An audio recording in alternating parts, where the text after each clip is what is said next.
Hello बच्चों, welcome back to our channel GB Brains. मैं हूं आपका सुबेश सर और आप मुझे प्यार से सुबेश भैया भी बुला सकते हैं। तो हम अपनी एनसीईआरटी सीरीज कंटिन्यू कर रहे थे साइंस की।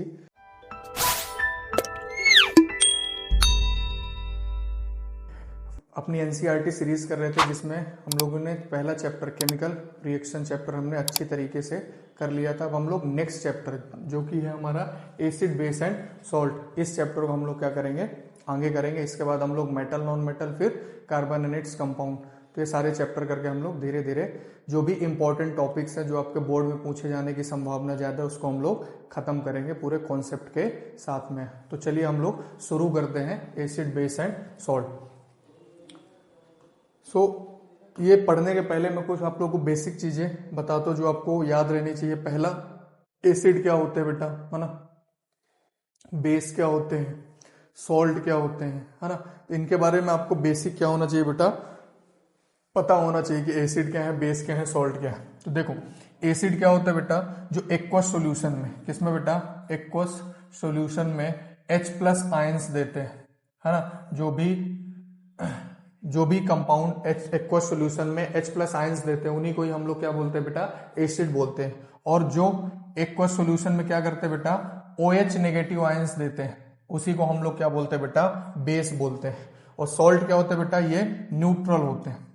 क्या होते हैं, न्यूट्रल होते हैं, ना एसिडिक होते हैं ना बेसिक होते हैं। उन लोग को हम लोग क्या बोलते हैं बेटा, सॉल्ट बोलते हैं। ये दो चीजों से मिलके बने रहते हैं सॉल्ट। एक इनमें कटायन पार्ट होता है बेटा और एक क्या होता है, एनायन पार्ट होता है, पॉजिटिव और नेगेटिव। जैसे NaCl सॉल्ट है तो Na पॉजिटिव और Cl नेगेटिव है ना। ठीक है। जनरली ये कैसे होते हैं बेटा, सॉल्ट कैसे होते हैं, जनरली आयोनिक इन नेचर होते हैं। कैसे होते हैं, आयोनिक इन नेचर होते हैं। तो ये कुछ चीजें आपको याद रखनी है कि एसिड एक्वस सॉल्यूशन में H+ आयन देगा, बेस एक्वस सॉल्यूशन में OH नेगेटिव देगा, और सॉल्ट क्या होगा बेटा, न्यूट्रल होता है, जनरली कोई भी आयंस नहीं देता, H+ OH नेगेटिव नहीं, एक कैटायन और एनायन देगा। किसमें टूटेगा बेटा, जब भी ये सॉल्ट होगा किसमें टूटेगा, कैटायन में और एनायन में, मतलब दोनों ही रहते हैं, पॉजिटिव भी और नेगेटिव भी रहता है, आयनिक नेचर का रहता है। तो ये तीनों चीज आपको पता रहना चाहिए। फिर हमने एक चीज और सुनी थी बेटा, वीक एसिड क्या होते हैं और स्ट्रॉन्ग एसिड क्या होते हैं। तो स्ट्रॉन्ग एसिड क्या होते हैं सर, वो एसिड जो एक्वस सॉल्यूशन में H+ आयन भर भर के देंगे, है ना, भर भर के H+ आयन देंगे, तो वो कैसे होंगे बेटा, स्ट्रॉन्ग एसिड। वीक एसिड क्या होंगे बेटा, एक्वस सॉल्यूशन में H+ आयन तो देंगे पर उतने आयंस नहीं देंगे, कम देंगे कंपैरेटिवली स्ट्रॉन्ग एसिड के, तो उसको हम लोग क्या बोलते हैं बेटा, वीक एसिड बोलते हैं। स्ट्रॉन्ग एसिड जैसे आप याद रखो, HNO3 नाइट्रिक एसिड हो गया, H2SO4 हो गया, है ना, आपका HCl हो गया, ये सब आपके क्या होते हैं बेटा, स्ट्रॉन्ग एसिड के एग्जाम्पल होते हैं। वैसे वीक एसिड आपका, है ना, सिट्रिक एसिड हो गया, सिट्रिक एसिड हो गया, है ना, आपका एसिटिक एसिड हो गया, CH3COH जिसको विनेगर बोलते हैं। तो ये सब आपके क्या होते हैं बेटा, वीक एसिड होते हैं। सिट्रिक है, एसिटिक है, फॉर्मिक एसिड है। फॉर्मिक एसिड क्या होता है, आंट जो रहती है ना, चींटी, उसकी स्टिंग में कौन सा एसिड रहता है बेटा, याद रखना, पूछा जाता है। आंट की स्टिंग में कौन सा रहता है बेटा, फॉर्मिक एसिड, HCOOH रहता है। और ये CH3COH एसिटिक एसिड किस में रहता है बेटा, विनेगर, सिरका में रहता है ना। सिट्रिक एसिड नींबू हो गया, ऑरेंज हो गया, इन सब में क्या पाया जाता है बेटा, सिट्रिक एसिड पाया जाता है।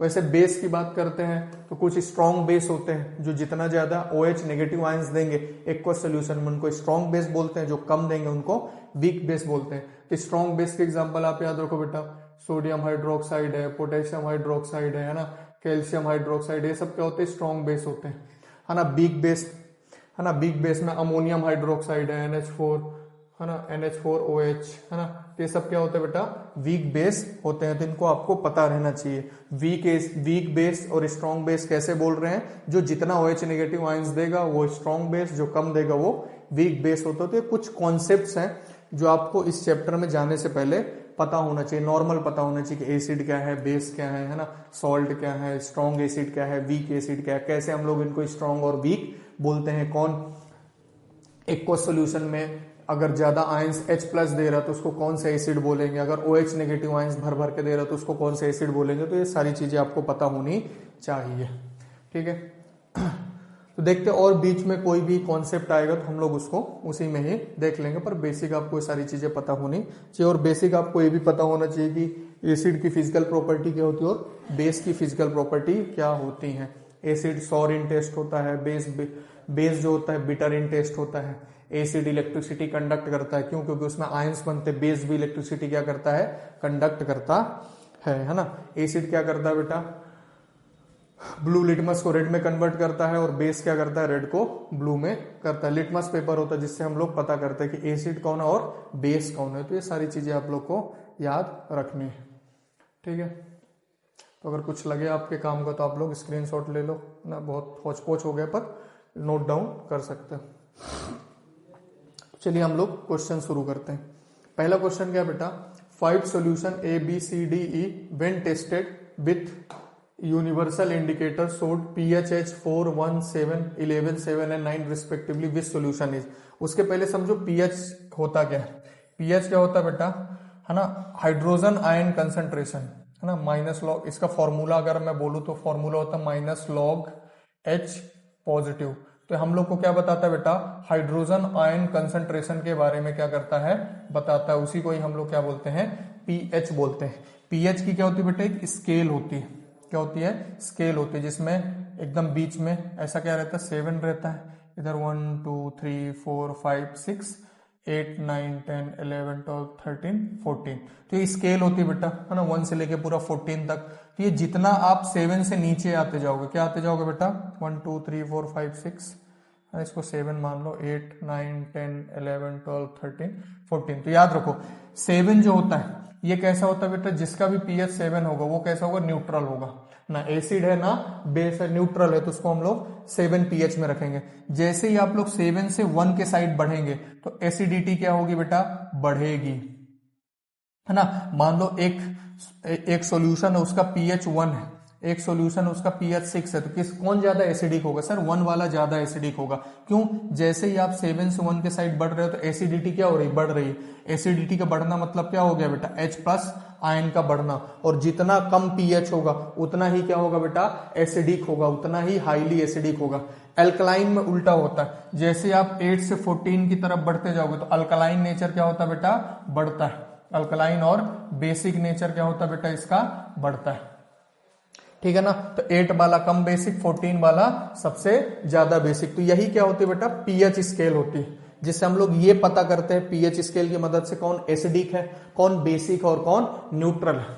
अब बोलोगे सर ठीक है, एक कॉन्सेप्ट और इधर लिखा हुआ इंडिकेटर। तो ये इंडिकेटर क्या होता है? एक्चुअली में क्या होता है, जब लैब आप जाते हो, आपके सामने मान लो 2 टेस्ट ट्यूब ली, इसमें किसी में एसिड डाला किसी में बेस डाला, आपको नहीं पता किसमें एसिड है किसमें बेस है, क्योंकि दोनों ही आपको ट्रांसपेरेंट दिख रहे हैं। तो आपको पता लगाने में कौन मदद करता है बेटा? इंडिकेटर्स होते हैं। क्या होते हैं? इंडिकेटर्स। हम क्या करेंगे बेटा? इंडिकेटर्स लेके आएंगे और इसमें क्या करेंगे? एक एक बूंद डालेंगे। अब इंडिकेटर्स क्या करते हैं बेटा? अलग अलग कलर देते। एसिड के साथ अलग कलर देंगे, बेस के साथ अलग कलर देंगे, न्यूट्रल के साथ अलग कलर देंगे। तो हमको समझ में आ जाता है किसमें एसिड है, कौन बेस है, कौन न्यूट्रल है। जैसे मैं आपको एग्जांपल देता हूं मिथाइल ऑरेंज का, है ना। मिथाइल ऑरेंज क्या है बेटा? एक इंडिकेटर है। तो मिथाइल ऑरेंज को अगर हम लोग किस में डालते बेटा? न्यूट्रल सॉल्यूशन में। अगर न्यूट्रल सॉल्यूशन है तो कैसा कलर देता बेटा? ऑरेंज कलर देता है। याद रखो कि मिथाइल ऑरेंज एक इंडिकेटर है। अगर हमने डाला और ऑरेंज कलर हो गया तो हम क्या समझ जाएंगे कि कैसा है सॉल्यूशन बेटा? न्यूट्रल है। इसी को अगर एसिड में ये कैसा कलर देता बेटा? रेड कलर देता। कैसा देता? Red colour. अगर मैंने मिथाइल ऑरेंज डाला और वो सॉल्यूशन रेड कलर का हो गया, मैं समझ जाऊंगा कि कैसा बेटा? एसिड है। और बेस में कैसा देता बेटा? बेस में ये येलो कलर देता है। कैसा देता है? Yellow colour. तो मैंने सॉल्यूशन में डाला किसको? मिथाइल ऑरेंज को, येलो हो गया, मैं तुरंत समझ जाऊंगा कैसे क्या है बेटा? बेस है। कैसा है?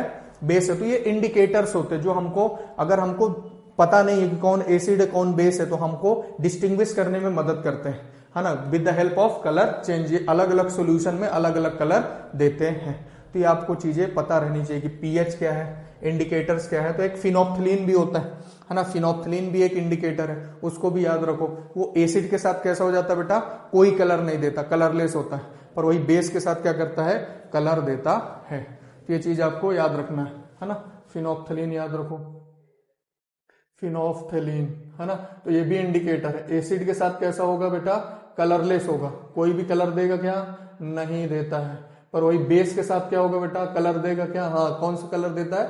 पिंक कलर देता है। कैसा देता है बेटा? Pink colour. तो कुछ इंडिकेटर्स है जो आपको पता रहना चाहिए, ठीक है। कुछ भी लगे आपको तो आप लोग नोट डाउन कर सकते हैं, नहीं तो हम लोग आगे बढ़ते हैं, ठीक है। तो अब यही चीज यहां आपसे पूछा गया है कि 5 सॉल्यूशन है A B C D E, जब इनको टेस्ट करते किससे, यूनिवर्सल इंडिकेटर से, तो क्या क्या पीएच हमको देखने को मिलता, 4, 1, 11, 7, 9। तो इसमें से आपको बताना कौन एसिडिक है, कौन बेसिक है और कौन न्यूट्रल है। सर पीएच 4 है, 7 के नीचे मतलब क्या होगा, एसिडिक। 1 ये तो बहुत कम है, मतलब ये क्या होगा, हाईली एसिडिक, सबसे ज्यादा एसिडिक, है ना।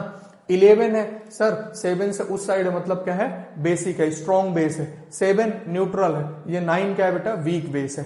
तो जो 8 से 14 साइड आप जाओगे तो बेसिसिटी क्या होती है बेटा, बढ़ती है। जो 14 के पास होगा वो स्ट्रॉन्ग होगा, जो 8 के पास होगा वो वीक होगा। उसी प्रकार एसिडिक में क्या होगा बेटा, जो 1 के पास होगा वो स्ट्रॉन्ग एसिड है, और जो 6, 7 के पास होगा वो कैसा बेटा, वीक एसिड होता है। तो ये आप लोग सवाल कर लेना, ठीक है। अगर आपको पीएच स्केल समझ में आ गया, है ना, एसिड बेस समझ में आ गया, इंडिकेटर समझ में आ गया, तो आराम से सवाल आप क्या कर सकते हो बेटा, कर सकते हो, ठीक है। चलो अगला देखते हैं बेटा, हम क्या किए, equal length of magnesium ribbon, है ना। मैग्नीशियम अभी हम लोग ने पढ़ा था बेटा पहले चैप्टर में केमिकल रिएक्शन में, है ना, मैग्नीशियम। तो हमने क्या किया बेटा, मैग्नीशियम रिबन ली, 2 इक्वल लेंथ की मैंने मैग्नीशियम रिबन क्या कर ली बेटा, ले ली। मान लो ये ए है, एक बी है। अब इसको मैंने किससे रिएक्शन कराया बेटा, हाइड्रोक्लोरिक एसिड से क्या कराया बेटा, रिएक्शन कराया, ठीक है ना। तो मैंने क्या कराया, एक समझो, एक मैंने ए रिबन ली, उसको रिएक्शन मैंने हाइड्रोक्लोरिक एसिड से कराई, ठीक है। सेकंड मैंने बी मैग्नीशियम की रिबन ली, उसको मैंने किससे रिएक्शन कराया, एसिडिक एसिड से। किससे कराया बेटा, विनेगर एसिटिक एसिड से कराया, टेस्ट ट्यूब बी वाले को। तो इसमें क्या हुआ बेटा, टेस्ट ट्यूब में किसमें फिजिंग होगा, फिजिंग मतलब जब आप ऐसा कोल्ड ड्रिंक वगैरह खोजते हो तो ऐसा झाग निकलता ना तेजी से, फिज, उसी को हम लोग बोलते हैं फिजिंग। किसमें होगा, सीधी सी बात है सर, ए है ना, मैग्नीशियम है, क्या है मैग्नीशियम, HCl कैसा है सर, स्ट्रॉन्ग एसिड है। तो इसके साथ आपको पता है, बता चुका हूं, जब भी मेटल एसिड के साथ रिएक्ट करेगा कौन सी गैस निकलेगी बेटा, हाइड्रोजन। ये क्योंकि इसकी रिएक्टिविटी क्या है बेटा, मैग्नीशियम की बहुत ज्यादा, और यहां भी स्ट्रॉन्ग एसिड है, ये भी क्या देगा, H+ आयन देगा तेजी से। तो क्या हो जाएगा बेटा, तुरंत हाइड्रोजन गैस क्या होगी, निकलेगी, और बहुत सारी हाइड्रोजन गैस क्या होगी, निकलेगी।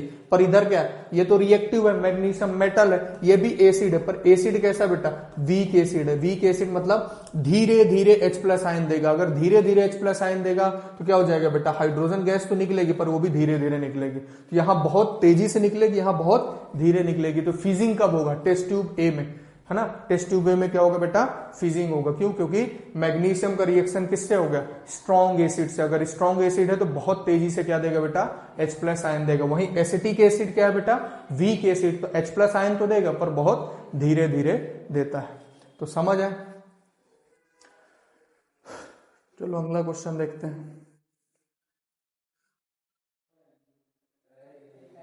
अब फ्रेश मिल्क है बेटा, उसका पीएच क्या है, 6 है ना। फ्रेश मिल्क हमने लेके आया और उसका पीएच कितना बेटा, 6 है। How do you think the pH will change at it turns into curd. तो आप दही बनाओगे तो दही क्या है बेटा, खट्टा होता है, उसमें कौन सा एसिड होता है, सिट्रिक एसिड। कौन सा होता है बेटा, सिट्रिक एसिड होता है। तो आपको क्या लगता है, पीएच बढ़ेगा कि घटेगा, सर घटेगा। क्या होगा, पीएच घटेगा। घटने का मतलब 1 के साइड जाएगा, ठीक है ना, मतलब 7 के साइड नहीं जाएगा, 1 के साइड जाएगा। तो इसकी एसिडिटी क्या होगी बेटा, बढ़ेगी। तो मिल्क का पीएच कम रहता है, सॉरी ज्यादा रहता है, और कर्ड दही का पीएच क्या रहता है बेटा, कम रहता है। मतलब दही ज्यादा एसिडिक है और मिल्क कम एसिडिक रहता है। ये भी बच्चों वाला सवाल है बेटा, है ना। अगला क्वेश्चन क्या है, a milk man adds a very small amount of baking soda to fresh milk. Why does he shift the pH of the fresh milk from 6 to slightly alkaline? Why does this milk take a long time to set as curd? देखो मैं आपको एक चीज बताता हूं, अगर आप लोगों ने मिल्क में, है ना, मिल्क में आप क्या करते हो, मिल्क का पीएच क्या रहता है बेटा, स्लाइटली एसिडिक 6 रहता है। क्या रहता है, स्लाइटली एसिडिक रहता है। अगर इसमें थोड़ा भी पीएच कम हुआ, है ना, तो किसमें कन्वर्ट हो जाता है बेटा, दही में कन्वर्ट हो जाता है। किसमें कन्वर्ट हो जाता है, दही में। तो लोग मिल्क मैन को क्या करना रहता है बेटा, बहुत दूर दूर तक दूध देना रहता है। तो उनको दूध कैसा रहना चाहिए, प्रिजर्व रहना चाहिए, दही नहीं जमना चाहिए, नहीं तो उनके लिए तो खराब हो जाएगा। तो लोग क्या करते हैं, जब घर से निकलते तो थोड़ा सा क्या डालते हैं उसमें बेटा, बेकिंग सोडा डालते हैं। क्या डालते हैं? Baking soda. बेकिंग सोडा क्या होता है? Sodium hydrogen carbonate. तो जब उन्होंने बेकिंग सोडा मिलाया तो मिल्क का पीएच क्या हो गया बेटा? 6 से बढ़ गया, एल्कलाइन के साइड चला गया। कहां चला गया बेटा? एल्कलाइन के साइड। क्यों एल्कलाइन के साइड पीएच गया बेटा?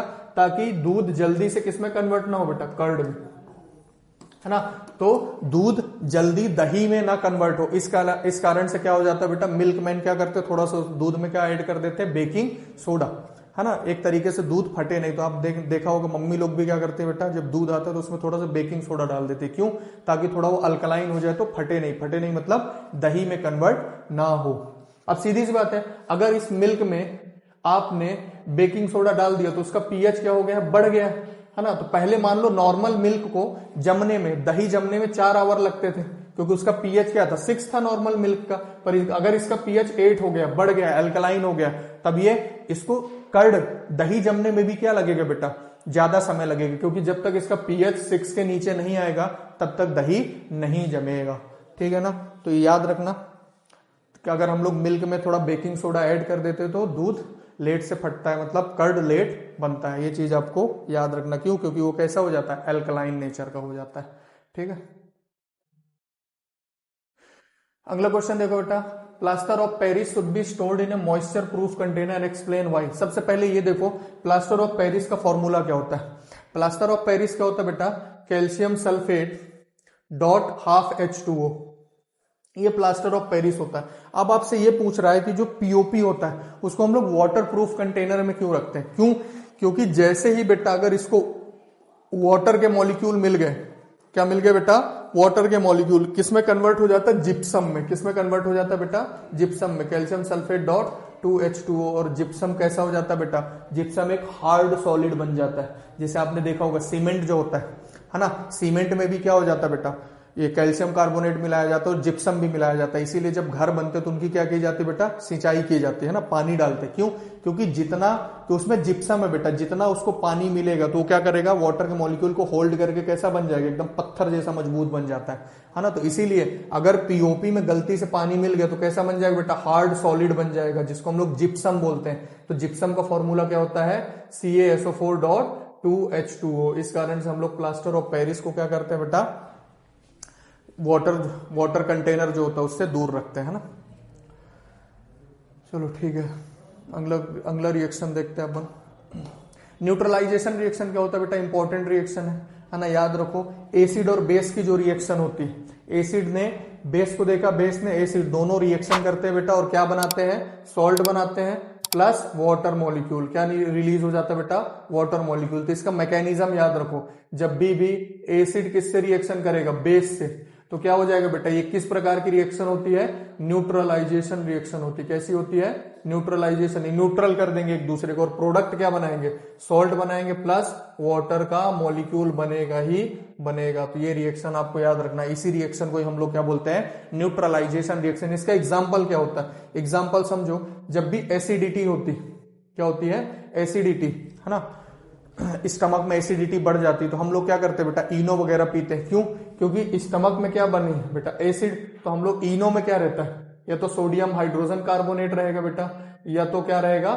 मिल्क ऑफ मैग्नीशिया, जिसको हम लोग क्या बोलते हैं? Magnesium hydroxide. तो ये एसिड है, ये सोडियम बेकिंग सोडा, और ये magnesium hydroxide milk of magnesia, दोनों ही क्या होते हैं बेटा? बेस। तो एसिड बेस से रिएक्शन करेगा तो कैसी रिएक्शन हो जाएगी बेटा? Neutralisation reaction. तो जो एसिडिटी बढ़ी थी उसको क्या कर देगा? न्यूट्रल कर देता है। क्या बना के? सॉल्ट और वाटर मॉलिक्यूल। तो इसीलिए जब एसिडिटी बढ़ती है तो हम लोग क्या करते हैं बेटा? कौन सी रिएक्शन होती है हमारे स्टमक में जो हम लोग इनो वगैरह पीते हैं? Neutralisation reaction. कौन सी? Neutralisation reaction. ये आपको क्या करना है? याद रखना। तो ये देखो, during indigestion cause due to production of excess of hydrochloric acid, जब है ना स्टमक पे बन जाता है तो एसिडिटी बढ़ जाती है, एसिडिक इन्वायरमेंट बढ़ जाता है, तब हम लोग क्या करते हैं बेटा? एंटासिड का यूज करते हैं। एंटासिड जो एसिडिटी को कम करता है, या तो हम लोग milk of magnesia that is MgOH का होल ट्वाइस, या फिर बेकिंग सोडा हम लोग क्या करेंगे? यूज करेंगे। अगर आपसे पूछा जाए कि स्ट्रॉन्ग, सबसे स्ट्रॉन्ग एंटासिड कौन है, तो मिल्क ऑफ मैग्नीशिया है। अगर वो नहीं है तो हम लोग बेकिंग सोडा भी ले सकते हैं, क्योंकि वो भी क्या होता है? बेसिक होता है। मेन तो हमको क्या करना है? एसिडिक इन्वायरमेंट को कम करना है। ठीक है, ये क्या करता है बेटा? ये antacid neutralises the excess of acid. ये देखो, ये हमारे स्टमक में HCl है, हमने क्या लिया बेटा MgOH का होल ट्वाइस, है ना, एंटासिड लिया मिल्क ऑफ मैग्नीशिया, तो ये क्या बना देगा MgCl2 सॉल्ट बना देगा और वाटर मॉलिक्यूल। तो ये आप जरूर याद रखो मैकेनिज्म कि एसिड अगर बेस से रिएक्शन करेगा, न्यूट्रलाइजेशन रिएक्शन होगी, बनेगा क्या बेटा सॉल्ट बनेगा और वाटर का मॉलिक्यूल बनता है। ठीक है, अगला क्वेश्चन देखते हैं बेटा, give 2 important uses of washing soda और बेकिंग सोडा के 2 यूजेस आपको बताना है। तो वॉशिंग सोडा सबसे पहले मैं आपको, है ना, फॉर्मूले भी आप याद रखते जाओ, है ना। वॉशिंग सोडा क्या होता है बेटा, इसका फॉर्मूला क्या होता है, सोडियम कार्बोनेट Na2CO3.10H2O, ये किसका फॉर्मूला है, वॉशिंग सोडा का। सेकंड, बेकिंग सोडा पढ़ते आ रहे हैं बेटा, एज एंटासिड यूज करते हैं, इसका फॉर्मूला क्या होता है बेटा, सोडियम हाइड्रोजन कार्बोनेट या फिर सोडियम बाइकार्बोनेट, दोनों ही इसी के नाम है ना। चाहे बेकिंग सोडा हो, चाहे सोडियम हाइड्रोजन कार्बोनेट हो, चाहे सोडियम बाइकार्बोनेट हो, तीनों नाम क्या होते हैं बेटा इसी के होते हैं, है ना। इसको हम लोग वॉशिंग सोडा बोलते हैं। एक कॉस्टिक सोडा होता है सोडियम हाइड्रोक्साइड, है ना, इसको हम लोग क्या बोलते हैं बेटा कॉस्टिक सोडा बोलते हैं। ठीक है ना, तो ये आपको कुछ नाम तो याद होने चाहिए प्रोडक्ट्स के। एक आगे और हम लोग पढ़ेंगे ब्लीचिंग पाउडर, तो कैल्शियम ऑक्सीक्लोराइड CaOCl2, इसको हम लोग ब्लीचिंग पाउडर भी हम लोग क्या करते हैं बोलते हैं। आंट के स्टिंग में आपको बता चुका हूं, चींटी उसकी स्टिंग में कौन सा एसिड रहता है बेटा HCOOH, कौन सा एसिड रहता है फॉर्मिक एसिड रहता है। ये आपको कुछ याद रखना है। एक सिट्रिक एसिड होता है ना, वो तो ठीक है, इसका फॉर्मूला नहीं याद रखना। एक एसिटिक, हाँ एसिटिक एसिड होता है जिसको वेनिगर बोलते हैं, उसका फॉर्मूला क्या होता है बेटा CH3COOH होता है। ठीक है, और कुछ याद आएंगे तो मैं फॉर्मूले बताऊंगा। एक आपको क्लोरोफॉर्म याद रखना है CHCl3, CHCl3 क्या होता है बेटा क्लोरोफॉर्म होता है, क्या होता है क्लोरोफॉर्म होता है। ठीक है ना, तो ये कुछ आपके फॉर्मूले हैं जो आपको याद रखने हैं, है ना। बेसिकली आदमी भूल जाता है, पर आप फॉर्मूले याद रखो कि कभी अगर ऑब्जेक्टिव में आपसे सीधा सीधा पूछ दिया कि ब्लीचिंग पाउडर का फॉर्मूला क्या है, 1 नंबर मिल गया, है ना। आंट की स्टिंग में क्या होता है फॉर्मिक एसिड, तुरंत लिख दिया आपको 1 नंबर मिल गया। बाकी वेनिगर तो पता होता सबको एसिटिक एसिड होता है। ठीक है, तो इसको नोट डाउन करना तो आप लोग कर लीजिए। फिर हम लोग यूजेस देखते हैं, किसके यूजेस, वॉशिंग सोडा और बेकिंग सोडा के। ठीक है, तो चलिए हम लोग देखते हैं बेटा वॉशिंग सोडा के यूजेस आप लोग लिख सकते हो बेटा। सबसे पहले तो हार्डनेस ऑफ वाटर रिमूव करने में आपसे पूछा भी जाता है कि वाटर की हार्डनेस, है ना, परमानेंट हार्डनेस को कौन रिमूव करता है बेटा वॉशिंग सोडा Na2CO3.10H2O क्या करता है बेटा परमानेंट हार्डनेस ऑफ वाटर को क्या कर देता है रिमूव कर देता है। और किस में यूज होता है, जो क्लॉथ्स वगैरह होते हैं उनकी क्लीनिंग में यूज होता है ना। ग्लास, सोप, पेपर इंडस्ट्री, यहाँ इनकी मेकिंग में भी क्या करते हैं हम लोग वॉशिंग सोडा का यूज करते हैं। इसको आप लोग पढ़ लेना। अगला बेकिंग सोडा, तो आपको पता है बेटा बेकिंग पाउडर एज है ना बेकरी में भी हम लोग यूज करते हैं। दूसरा एज एन एंटासिड भी हम लोग क्या करते हैं यूज करते हैं। तीसरा हम लोग ये जो फायर एक्सटिंग्यूशर होता है, याद रखो फायर एक्सटिंग्यूशर में भी हम लोग यूज करते हैं। फायर एक्सटिंग्यूशर में बेकिंग सोडा भी रहता है, कार्बन डाइऑक्साइड भी क्या होती है बेटा रहती है। देखो शायद मैं एक कॉन्सेप्ट आपको बताना भूल गया था, चैप्टर 1 में हमने ये देखा था कि जो हाइड्रोजन है, अगर हाइड्रोजन रिलीज होता है तो हम लोग कैसे पहचानते हैं, वैसे ही अगर कार्बन डाइऑक्साइड रिलीज होता है तो उसकी क्या प्रॉपर्टी होती है, हम लोग कैसे पहचानते हैं। पहला क्या होता है बेटा, इस प्रोसेस को हम लोग क्या बोलते हैं एफरवेरेंस बोलते हैं। क्या बोलते हैं एफरवेरेंस। तो अगर एफरवेरेंस हो रहा है तो समझ जाओ CO2 रिलीज हो रहा है ना। एफरवेरेंस क्या होता है, ये जो जैसे केक आपने देखा होगा है ना, स्पॉन्जी रहता है, फ्लफी रहता है। क्यों, क्योंकि उसमें जैसे हीट करते हैं तो कार्बन डाइऑक्साइड पोर्स बना के क्या हो जाती है बेटा निकलती, तो जिस वजह से वो कैसे हो जाता है स्पॉन्जी हो जाता है। उसी प्रोसेस को हम लोग एफरवेरेंस बोलते हैं। सेकेंड क्या होता है बेटा, अगर CO2 गैस रिलीज हो रही है, अगर मैं इसमें क्या ला दूंगा लाइम वाटर, क्या ला दूंगा लाइम वाटर, तो लाइम वाटर को क्या कर देती है बेटा मिल्की कर देती है। तो अगर CO2 गैस रिलीज हो रही, मैंने लाइम वाटर रखा, मिल्की हो गया, मिल्क है ना, मिल्क का कलर हो गया, तो मैं क्या समझ जाऊंगा कौन सी गैस रिलीज हो रही है CO2।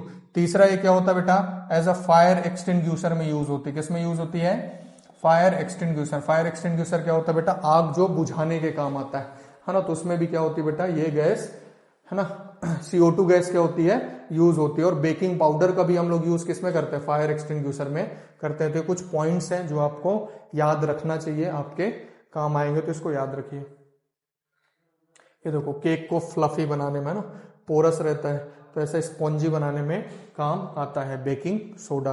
तो बेकिंग सोडा में कौन सी प्रोसेस हो जाती है बेटा, एफरवेरेंस, CO2 रिलीज होता है, याद रखना। अभी मेथड ऑफ प्रिपरेशन देखूंगा तो उसमें आप लोग को पढ़ाऊंगा, ठीक है। हम देखेंगे कि सोडियम बाइकार्बोनेट जब हीट करते हैं, है ना, बेकिंग पाउडर को, तो क्या बनता है बेटा, सोडियम कार्बोनेट बनता है, वॉशिंग सोडा, प्लस कौन सी गैस रिलीज होती है, CO2 गैस रिलीज होती है। इसी प्रोसेस को हम लोग एफरवेरेंस बोलते हैं। चलो ठीक है, नेक्स्ट सवाल देखते हैं अपन। ठीक है, सारे चैप्टर हमने क्वेश्चंस के फॉर्म में कर लिए हैं। अब कुछ मिसलेनियस टॉपिक हैं जो क्वेश्चंस में नहीं हो पाए हैं, जो कभी कभी एग्जाम में पूछ देता है, तो मैं एनसीईआरटी के थ्रू आपके जो भी बचे हुए टॉपिक्स हैं जो मुझे लगते हैं इंपॉर्टेंट है या कभी ना कभी ऑब्जेक्टिव्स में क्वेश्चन में कभी पूछ सकता है, वो मैं कोशिश करूंगा कि एनसीईआरटी के माध्यम से आपके जो भी मिसलेनियस टॉपिक बचे उनको मैं करा पाऊँ। तो हम लोग एसिड एंड बेस से शुरू करेंगे। क्यों? क्योंकि पहले चैप्टर में केमिकल रिएक्शन चैप्टर में ज्यादातर लगभग 90% से ऊपर ही टॉपिक क्या हो गया बेटा, जो हमारे काम के वो सारे टॉपिक हो गए। तो उसमें मुझे ऐसा कुछ लगा नहीं कि कोई टॉपिक छूट रहा है। एसिड बेस में कुछ टॉपिक छूट रहे हैं, है ना, कुछ आप अपने एनसीईआरटी में देखोगे तो बेटा कुछ एसिड्स दिए, है ना, कुछ आपको सोर्स दिए और एसिड दिए, उन सोर्स में कौन सा एसिड पाया जाता है। जैसे फॉर एग्जाम्पल इधर देखिए बेटा, वेनिगर, सिरिका, इसमें कौन सा एसिड पाया जाता है बेटा, एसिटिक एसिड पाया जाता है। कौन सा एसिड पाया जाता है, एसिटिक एसिड। आपको पता है इस एसिड को हम लोग क्या बोलते हैं बेटा, इथेनोइक एसिड भी हम लोग क्या करते हैं, बोलते हैं। तो एसिटिक एसिड का फॉर्मूला क्या होता है बेटा, जो आपको जरूरत है, काम में आएगा, फॉर्मूला क्या होता है, CH3COOH। जैसा कि हम लोग IUPAC पढ़ चुके हैं, है ना, तो हम लोग इसका IUPAC नाम भी बता सकते हैं। क्या होगा, 2 कार्बन है तो इथ, सिंगल बॉन्ड है तो N, और COOH क्या है बेटा, फंक्शनल ग्रुप, तो ओइक एसिड। तो इसका IUPAC नाम क्या होता है बेटा, इथेनोइक एसिड होता है। तो कुछ सोर्स है ना, सोर्स है और उनके एसिड दिए हुए हैं, है ना, किसमें कौन से एसिड क्या होता है, पाया जाता है। तो याद रखो, कभी कभी आपसे क्या होता है बेटा, 1 मार्क्स में ऑब्जेक्टिव टाइप क्वेश्चंस में क्या कर देता है, पूछ देता है। सेकंड, जैसे ऑरेंज है, तो याद रखो जितने भी विटामिन C के सोर्स होते हैं, है ना, विटामिन C बोले तो जितने भी, है ना, खट्टे सब्सटेंस होते, खट्टे, है ना, फल फूल होते हैं, कुछ भी होता है, तो उसमें कौन सा एसिड पाया जाता है बेटा, सिट्रिक एसिड पाया जाता है। जैसे ऑरेंज हो गया, लेमन हो गया, तो ये सब में कौन सा एसिड पाया जाता है बेटा, सिट्रिक एसिड पाया जाता है।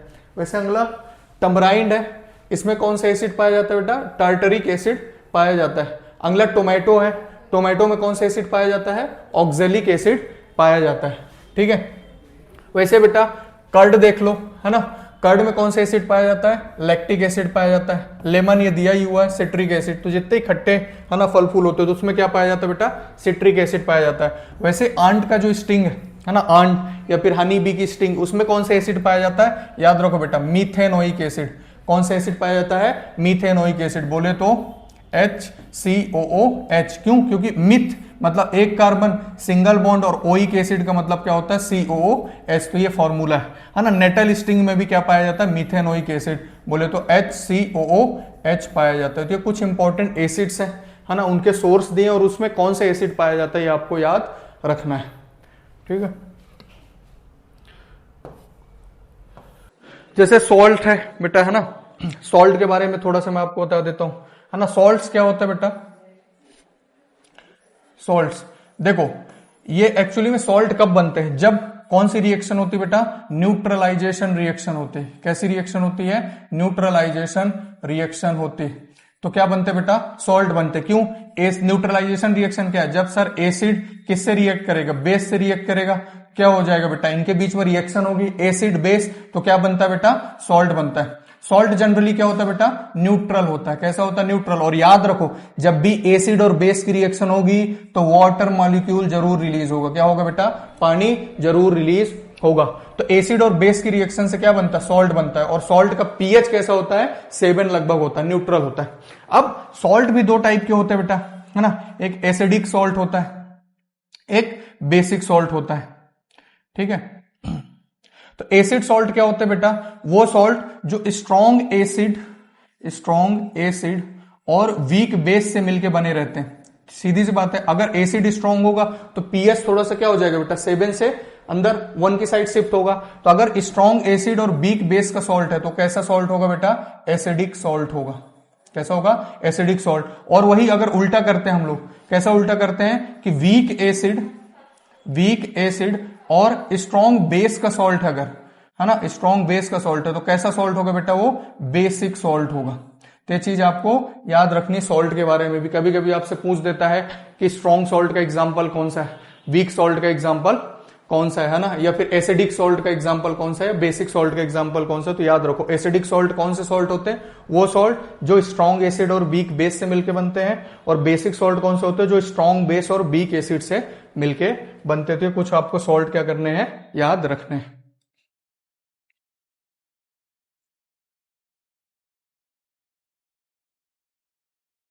जैसे आपको मैं एक एग्जांपल बता देता हूं, NaCl है ना,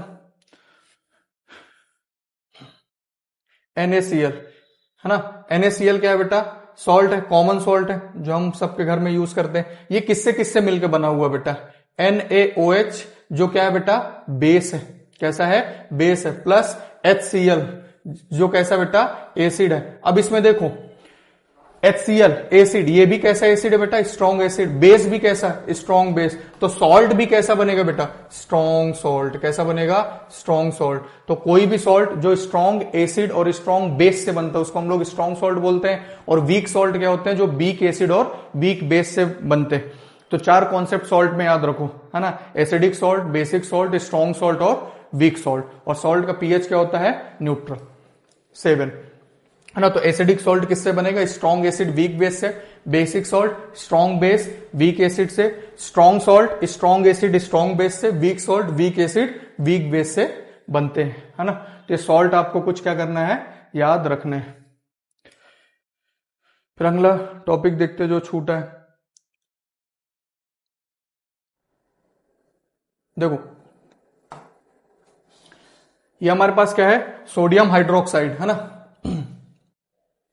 सोडियम हाइड्रोक्साइड, इसको हम लोग NaOH, इसका जो फॉर्मूला होता है क्या होता है, NaOH, या फिर हम लोग इसको कॉस्टिक सोडा भी बोलते हैं, ठीक है। तो इसका आपको प्रिपरेशन दिया हुआ है ना, कौन सी मेथड से हम लोग कॉस्टिक सोडा को प्रिपेयर करते हैं। तो इस मेथड का याद रखो बेटा, क्या नाम होता है, क्लोर एल्केली प्रोसेस।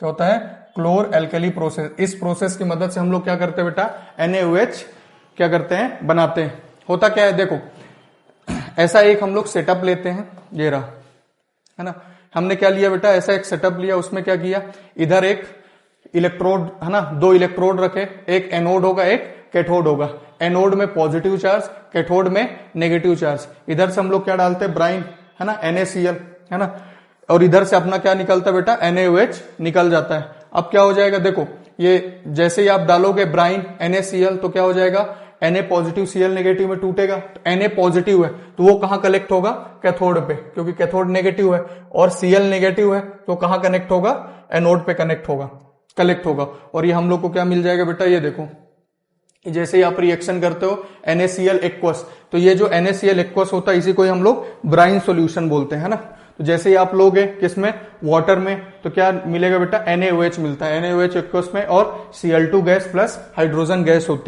मिलती है। तो ये जो मेथड ऑफ प्रिपरेशन, इसमें जब भी ये ब्राइन सॉल्यूशन क्या करता है, वाटर से रिएक्ट करेगा, तो जो हमको मिलता है तीनों ही हमारे यूजफुल प्रोडक्ट मिलते हैं। NaOH as a caustic soda use करते हैं, प्लस Cl2 गैस का भी यूज करते हैं, प्लस H2 भी क्या होती है बेटा, गैस होती है जिसका हम लोग फ्यूल वगैरह में यूज करते हैं। तो तीनों के तीनों प्रोडक्ट ही हमको क्या होता है, मिलते हैं, ठीक है। तो ये बहुत इंपॉर्टेंट रिएक्शन है, इसको आप लोग क्या करेंगे, याद रखेंगे। ये देखो, when electricity is passed through an aqueous solution of sodium chloride called brine, तो जैसे ही हम लोग ये जो है ना सोडियम क्लोराइड का सॉल्यूशन है, एक्वस सॉल्यूशन, जिसको हम लोग ब्राइन बोलते हैं, ये देखो इधर हमने बैटरी से कनेक्ट किया, जैसे ही इलेक्ट्रिसिटी क्या करेंगे बेटा, पास करेंगे, तो क्या हो जाएगा, ये NaCl जो ब्राइन सॉल्यूशन किसमें डिकम्पोज हो जाएगा, सोडियम हाइड्रोक्साइड में, NaOH में। फिर इसी प्रोसेस को ही हम लोग क्या बोलते हैं बेटा, क्लोर एल्कली प्रोसेस बोलते हैं। क्यों, क्योंकि because the product form chlor for chlorine and alkali for sodium hydroxide, दोनों ही क्या होता है बेटा, एल्कली मेटल्स होते हैं। क्या होते हैं, एल्कली।